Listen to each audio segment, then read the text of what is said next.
Mas para falar sobre essa realidade, explicar sobre esse tema, hoje nós vamos receber aqui o médico neurologista especializado em cognição e comportamento, Dr. Roger Taussig Soares, que a gente recebe com muito carinho, com muita honra aqui nos estúdios do Saúde e Fé, doutor. Bom dia, bem-vindo, viu, doutor? Bom dia, Frei, é um prazer conhecê-lo pessoalmente e conversar com os espectadores da TV Aparecida. Muito obrigado, doutor. Eu tenho certeza que hoje o programa vai ser muito esclarecedor. Esperamos viu, que sim. Que isso pode ser dado, doutor. E temos aqui, olha, a gente mostra lá, a equipe mostra o pessoal aí Então tem gente acompanhando, nós estamos aqui no subsolo da Basílica e as pessoas também vêm de pertinho acompanhar a gente aqui, o nosso programa. Olha, estão dando um tchauzinho aqui, um beijo para vocês, Deus abençoe, viu, gente? Muito obrigado. As caravanas que chegam aqui, que maravilha, gente. Sejam todos bem-vindos sempre. Você também, Romero, vem aqui visitar a gente está aqui com o programa Saúde e Fé. Doutor, a gente viu a história aí da dona Cidinha, da dona Isabel, né, emocionante, né, que é uma realidade. Eu disse até no início, o Alzheimer tem esse tripé que é a questão da memória, da cognição e das funções motoras. É esse o tripé que se baseia a doença, doutor? O Alzheimer é uma doença degenerativa do sistema nervoso central.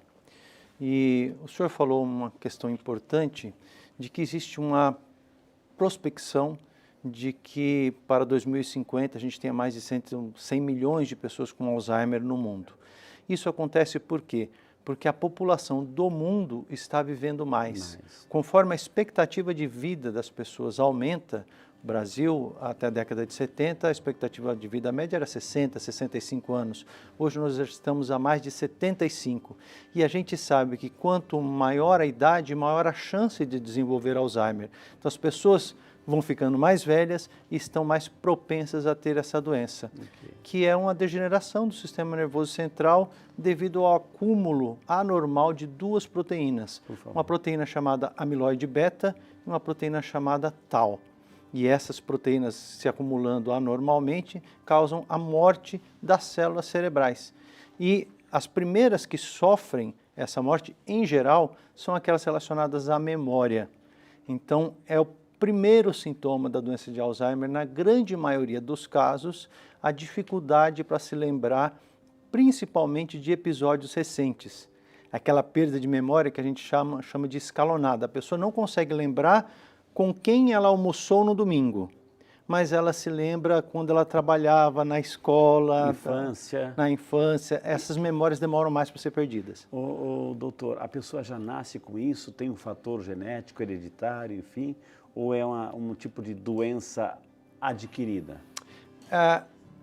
O aspecto genético faz uma parte pequena no termo do risco do desenvolvimento do Alzheimer. Existem vários genes associados que podem aumentar o risco. Na questão do Alzheimer tardio, o gene da apolipoproteína E é o gene que está mais relacionado ao aumento da chance. Nos casos de Alzheimer que acontecem antes dos 60 anos, que são uma menor parte dos doentes, cerca de 5%, a carga genética é um pouco maior e chega até 10% das pessoas que têm uma mutação genética predispondo à doença. Mas o fator principal ainda é o envelhecimento, a idade. Quanto mais velho, maior a chance de desenvolver a doença. Doutor Roger, assim, às vezes a gente percebe os comentários das pessoas, enfim, poxa, né? Olha aquele noninho, aquele vovô, aquela vovó, meu Deus do céu, que memória que ela tem, ela se lembra de detalhes da infância, situações da infância, lembra com detalhes, enfim, a pessoa até elogia, né? Sim. Mas que antes não tinha, mas de repente, como você disse, a memória atual, o presente, o tempo presente, fica desapercebido. É interessante isso, porque as pessoas têm uma noção que é errônea de que com o envelhecimento todos nós vamos ficar necessariamente demenciados, vamos ter uma doença na memória. Isso não é verdade. Aquilo que se chamava de demência senil antigamente, hoje é um termo proscrito porque não tem uma existência real do ponto de vista médico, é na verdade o Alzheimer de início tardio. A partir dos 65 anos, a cada 5 anos, aumenta 2 vezes a chance da gente desenvolver Alzheimer. Acima dos 85 anos, a chance é de quase 40%. As mulheres têm um risco um pouco maior. Então, mesmo assim, mesmo naqueles muito idosos, 60% vão ter a memória normal. É lógico que não é a memória de quando tinha 30 anos, mas ainda deve funcionar independentemente. Agora, doutor Roger, nesse sentido assim, a pessoa que vai perdendo essa memória, ela também acaba, com o tempo, também não reconhecendo as pessoas, porque muitas pessoas vêm conversar com a gente, como sacerdote, como padre, assim, Sim. Frei, eu estou muito chateado, eu estou muito triste, estou muito angustiada, porque a minha mãe não me reconhece mais, o meu pai não me conhece mais, me confunde com o pai dele, com a mãe dele. Existe essa confusão cognitiva, o conhecimento? Com certeza. À medida que a doença evolui, as estruturas cerebrais que são responsáveis pela recuperação de memórias, de dados, de fatos, do conhecimento do mundo que nós temos, ela vai se diminuindo, vai se perdendo. Então, chega um momento que os dados autobiográficos, ou seja, quando a pessoa nasceu, quando ela faz aniversário, aonde ela nasceu, em que igreja se casou, né, esses dados também se apagam. E como o nosso cérebro trabalha por questões de semelhança, você vê, o idoso vê uma pessoa e sabe que ela é familiar. Pode ser um filho, Pode ser uma um filha. filho, mas ela olha o filho e pensa, uma idosa olha o filho e pensa, esse é o meu marido, né? Ou se o filho vê o marido, o doente, melhor dizendo, o pai vê a filha e pode achar que é a mãe. Porque por aproximação. É como você pede para um paciente com Alzheimer dizer o que é uma caneta, ele olha para a caneta e fala lápis. Porque lápis e caneta estão próximos no cérebro. Claro. Né? E o filho tem que entender que não tem nada de pessoal, porque às vezes esqueceu o nome dela, de uma filha, mas não esqueceu o nome da outra, Exato, ou chama ela pelo nome da exato. outra filha. Isso causa sofrimento, né? Isso é importante a gente recordar, e foi isso que eu disse no início do programa, ou seja, o teu pai, a tua mãe, o teu avô, a tua avó, o teu noninho, tua noninha, pode não saber quem você é, né?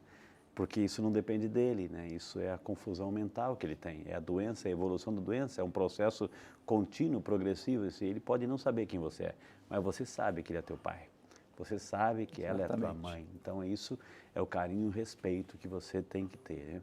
Outra coisa também, doutora, assim, a gente viu a demência, a questão da memória, a questão também da inteligência do conhecimento, e conforme o grau de evolução da doença, a pessoa pode perder as funções motoras, ela pode não andar mais, pode não mastigar, como a gente viu na reportagem. Sim, sim.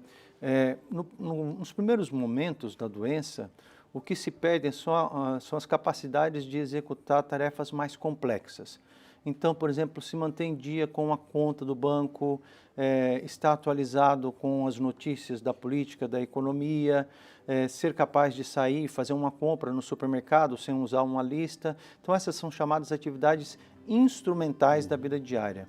Depois que a doença avança, essas atividades instrumentais são perdidas e a pessoa começa a perder também as atividades básicas, que são tomar banho, se vestir, usar o banheiro, escovar os dentes, se alimentar sozinho, caminhar de um lugar para outro dentro da casa e controlar a urina e as fezes. E essas atividades que são básicas, elas também vão se perdendo. Até chegar no ponto final da doença, em que a pessoa já não é capaz de se comunicar, porque a linguagem também foi perdida, não consegue manter o tronco e a cabeça quando está sentada, então ficam basicamente na cama e não consegue se movimentar. É o que a gente chama esse estágio final de mutismo acinético, que é um estágio comum à maior parte das doenças degenerativas do sistema nervoso central. Doutor Roger, nós preparamos algumas imagens aqui na nossa tela virtual. Eu gostaria de convidar o senhor para vir até aqui comigo. Né? Com certeza. Doutor, também é importante a pessoa que tem um pai ou uma mãe quando essa pessoa tem que ter o cuidado, quando essa pessoa sai de casa, ela pode se perder na rua, é importante uma identificação, aliás, um acompanhamento constante, doutor? A identificação eu acho que é excelente. A pessoa andar com uma plaquinha ou uma pulseira. Isso é dica para a família, viu, gente? Andar com uma plaquinha, manda fazer uma pulseira, tem várias que você pode mandar gravar, o nome da pessoa, o nome do familiar e o telefone de contato e o endereço. né? Isso ajuda no caso de o idoso se perder. É lógico que quando o paciente chega num determinado ponto da doença, a gente pede para que tire as chaves da fechadura, não deixe ele ter acesso para a parte de fora da casa. São né? cuidados, gente, são cuidados. Assim. E existem também as tecnologias assistivas, tipo um aparelhinho, tem vários, tem alguns poucos no mercado, né? Mas que o indivíduo pode apertar o botão e até tem GPS para localizar, caso tenha necessidade. Aqui, doutor, assim, então é o nosso cérebro. Sim. Né? É que ele funciona, um estágio de Alzheimer, o que faz lesionar aí, doutor? Então, aqui nós temos a parte da frente, aqui a parte de trás, em cima e embaixo. Essa região toda aqui, que é a região do lobo temporal, a gente está vendo pela lateral do cérebro, pela parte de dentro, a gente tem a parte que a gente chama de interna do lobo temporal. O lobo é onde fica uma estrutura importantíssima da memória chamada hipocampo. Entendi. Então, é o hipocampo que é a primeira parte do cérebro a acumular aquela proteína tal que eu falei e começar a ter uma corrupção das suas capacidades. E todo o nosso sistema, aquele, né, que a gente consegue ver, aqui o cérebro está cortado assim e nós estamos olhando de frente. Né? Então, esse aqui é um cérebro normal, um cérebro saudável, e essa aqui é a região do hipocampo. Não pegou o corte exatamente do hipocampo, mas é mais ou menos essa região, porque esse aqui é o lobo temporal, a parte interna dele. E aqui nós vemos que o cérebro começa a atrofiar por inteiro, mas primeiro começa aqui na região do hipocampo e depois se espalha. Ou seja, o início da doença é na memória, mas conforme progride, as outras funções também são afetadas. Linguagem, atenção, percepção do espaço, a visão, né? E assim por diante. Anterior, tem como mostrar um pouquinho anterior, que já é um estágio super avançado. Avançado. Uma atrofia do cérebro, uma diminuição do volume da massa cerebral é normal com o envelhecimento. Todos nós, a partir dos 35 anos, perdemos um pouquinho do volume cerebral com o tempo, a cada ano 0,3%. Mas o que tem é uma atrofia exagerada. E essa atrofia exagerada é sinal de doença, mas nem sempre a ressonância ou a imagem, a tomografia, ela vai ter um paralelo com os sintomas. É progressivo, é degenerativo, enfim, mas tem como retardar o processo? Eu tenho tratamento aí, doutor? Infelizmente não temos ainda como retardar. Os remédios que nós temos para o Alzheimer, que são eficientes, os que aumentam a acetilcolina no cérebro, o primeiro é de 1993 e desde lá nós não temos nenhum medicamento novo, com exceção da memantina de 2000, que tenha realmente modificado o tratamento da doença, infelizmente. E aí a gente vê um neurônio normal? Isso. E aqui o amiloide beta, né, que começa a se acumular formando as placas amiloides ou placas neuríticas. E dentro do neurônio acumula, isso aqui é entre os neurônios, as placas amiloides, e os emaranhados neurofibrilares acontecem dentro do neurônio, melhor Mas não dizer. consegue fazer aquelas sinapses próprias, as conexões. O neurônio morre. Né? Imagina que as nossas células nervosas, elas são permanentes, porque senão não teria memória, né? Então, quando uma célula morre, mesmo que a gente conseguisse criar outra, e tudo aquilo que ela armazenou ao longo de 20, de 30, 50, 70, 80 anos, não tem como recuperar, né? Mais alguma imagem assim mostrando? Essa aqui são os microtúbulos. Eles são responsáveis, feitos por essa proteína tal, eles são responsáveis pelo transporte de substâncias do corpo do neurônio até o final do neurônio. Quando eles começam a se corromper pela doença, formam os emaranhados neurofibrilares e essa proteína tal, ela é hiperfosforilada. Fósforo vai se agregando sobre ela. Hoje estamos recebendo o Dr. Roger Taussig Soares, neurologista. Eu gostaria de convidá-lo aqui, doutor, porque para a gente conversar um pouquinho mais, ele que é especialista em cognição e comportamento. Doutor, então, o tratamento visa o quê do Alzheimer?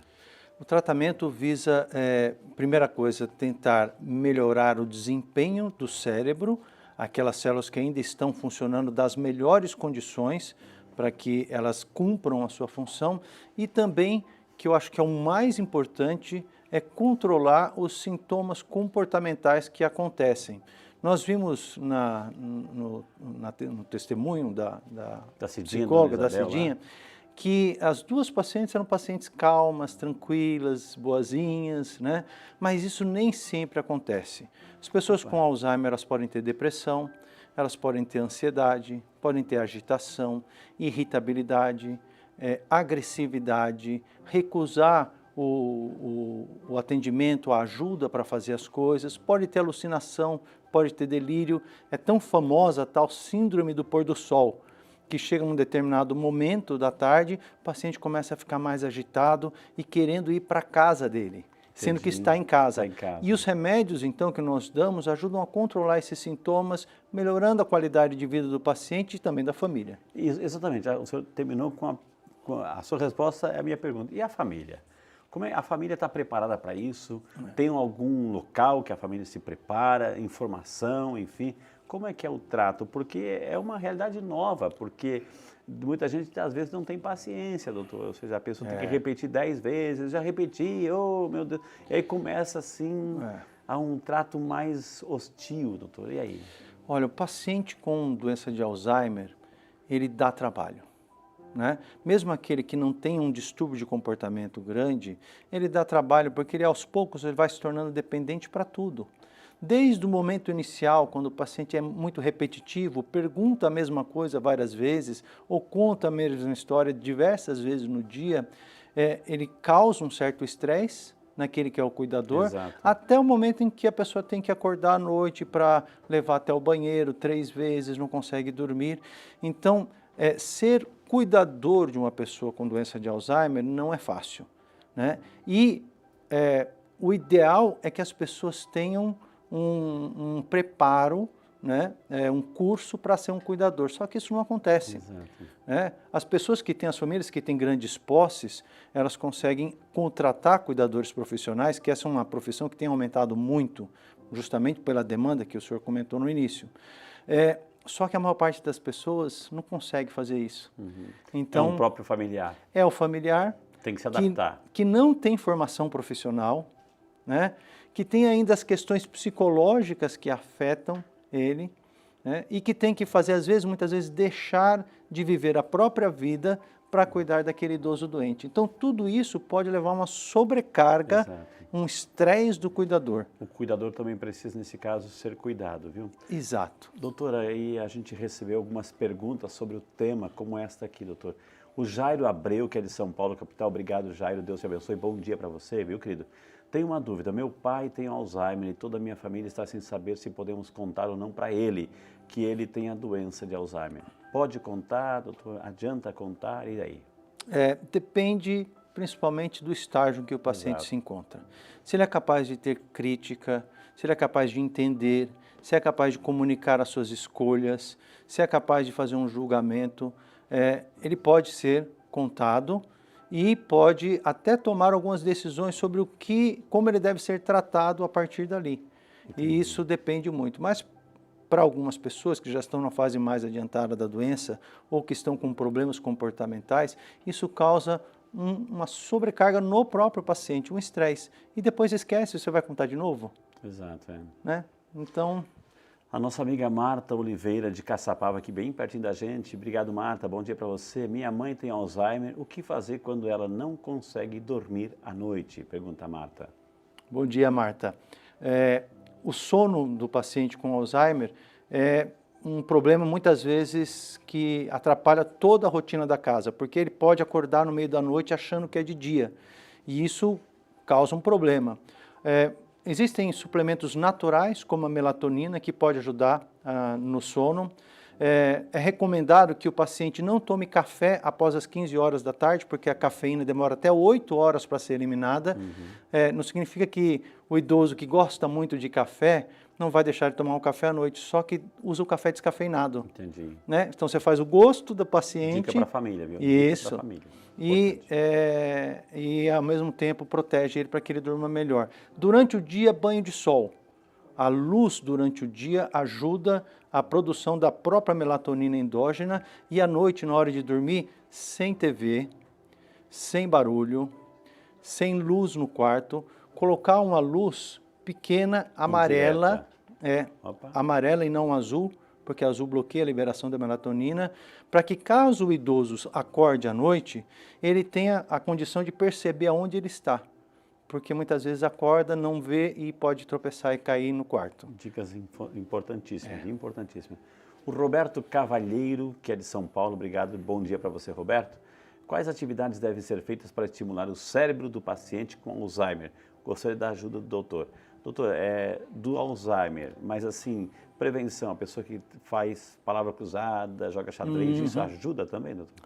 Olha, essa é uma pergunta que a gente ouve com muita frequência. Todo mundo quer se prevenir da doença de Alzheimer. E a gente sabe que o principal fator de proteção é a escolaridade maior do que 11 anos. As pessoas que estudaram mais ao longo da vida são mais protegidas ao longo do Alzheimer, em relação ao Alzheimer. E também a atividade física regular. Isso é muito importante e ajuda inclusive nas fases iniciais da doença. Então uma caminhada de meia hora, 5 vezes por semana, com cuidado, obviamente, para não machucar a pessoa. Acompanhante é importante. Sim, né? claro. Isso pode ajudar no desenvolvimento do cérebro. E, claro, também aquelas estímulos cognitivos, aqueles livros de colorir, Exato. etc. A minha regra para os meus pacientes é o seguinte: faça tudo aquilo que você acha que vai estimular o seu idoso doente, mas faça de uma forma que para ele seja divertido, porque caso ele não tenha um benefício em termos da doença, pelo menos ele teve bons momentos. Que maravilha, viu, gente? Tivemos o prazer hoje de conversar com o Dr. Roger Taussig Soares, médico neurologista especializado em cognição e comportamento. Quem quiser entrar em contato, está na tela aqui, viu, gente? doutorcerebro.com.br. Olha o nome, é doutorcerebro.com. E o telefone é 0 operadora 11 94022 9838 para você entrar em contato, e vale a pena entrar no site, tem tantas dicas e vídeos lá.